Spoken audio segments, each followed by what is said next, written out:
हरि ओम. योगदास जय गणेश जोशी यांनी प्रवचनांमधून सांगितलेले कथामृत क्रमांक 97. स्फूर्ती परमात्म्याची देणगी असते.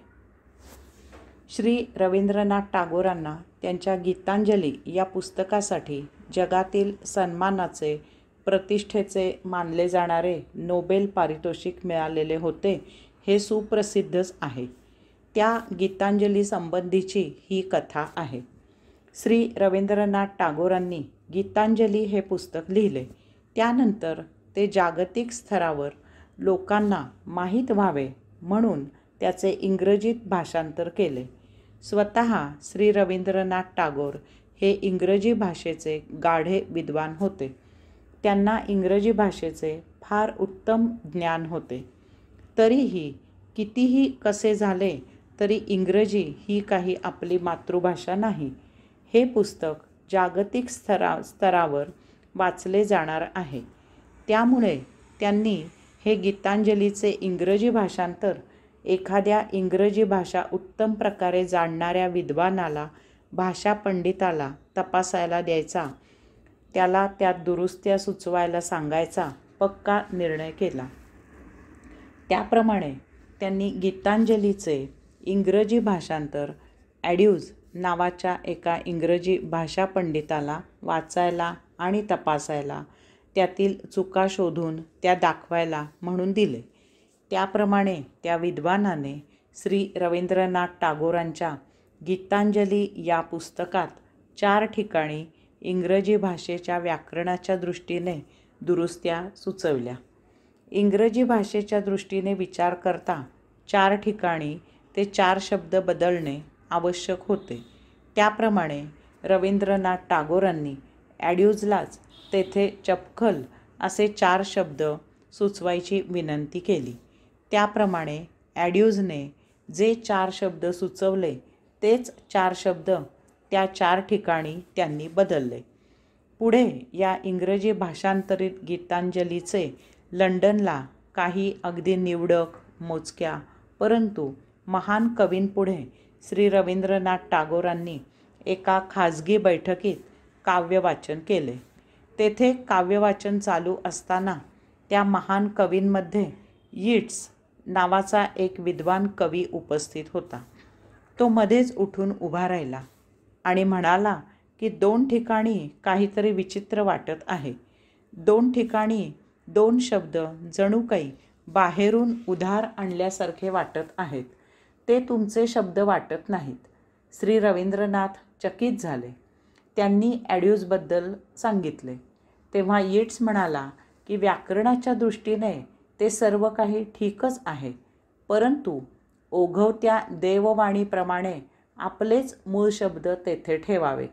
ते व्याकरणाच्या दृष्टीने चूक असले तरीही ती देववाणी आहे. तेच 4 शब्द तेथे सुयोग्य आहेत.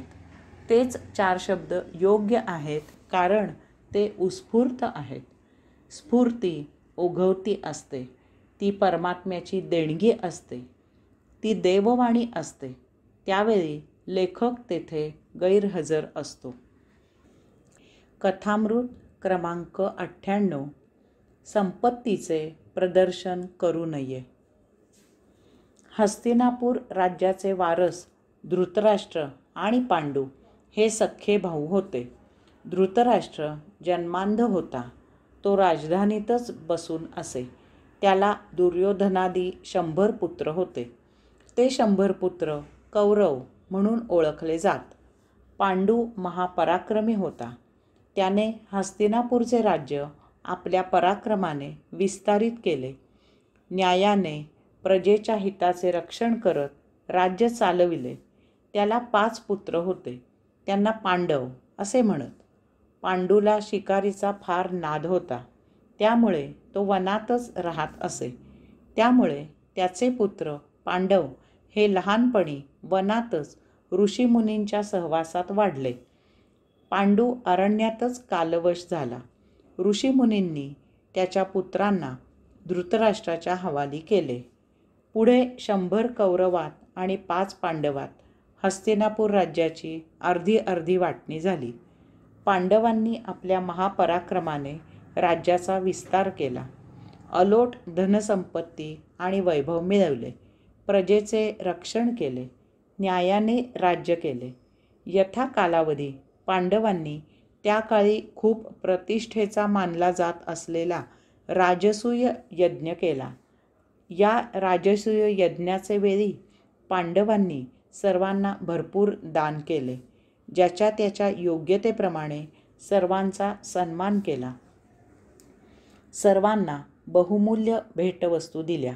डोळ्यांचे पारणे फेडणारा तो यज्ञ समारंभ पाहून सर्वजण पांडवांची स्तुती करत होते. या यज्ञात पांडवांनी कौरवांना घरचा म्हणून खास असा आहेर केला. अनेकविध भरपूर भेटवस्तू दिल्या. विष उतरवणारे दिव्य मणी दिले. अनेकविध रोगांवर उपयोगी असलेले दिव्य असे औषधी मणी दिले. अत्यंत बहुमोल असे सोन्याचे अलंकार दिले. शिवाय सोने नाणे दिले. अत्यंत दुर्मिळ, अत्यंत आकर्षक अशी नानाविध प्रकारची रत्ने दिली. पाचू, हिरे, माणके दिली. भरपूर गायी, हत्ती, घोडे दिले.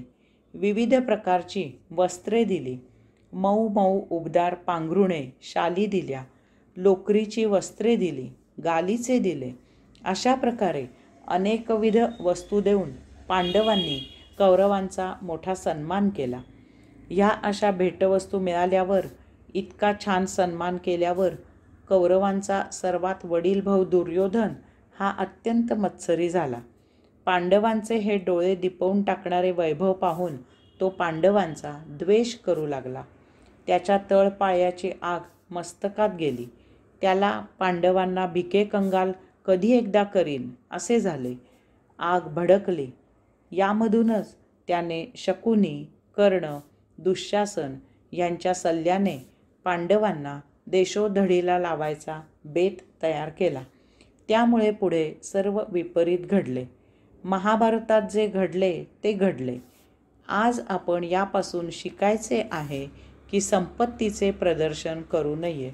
कोणालाही तुमचे वैभव पाहून हर्ष होत नाही. हरी ओम.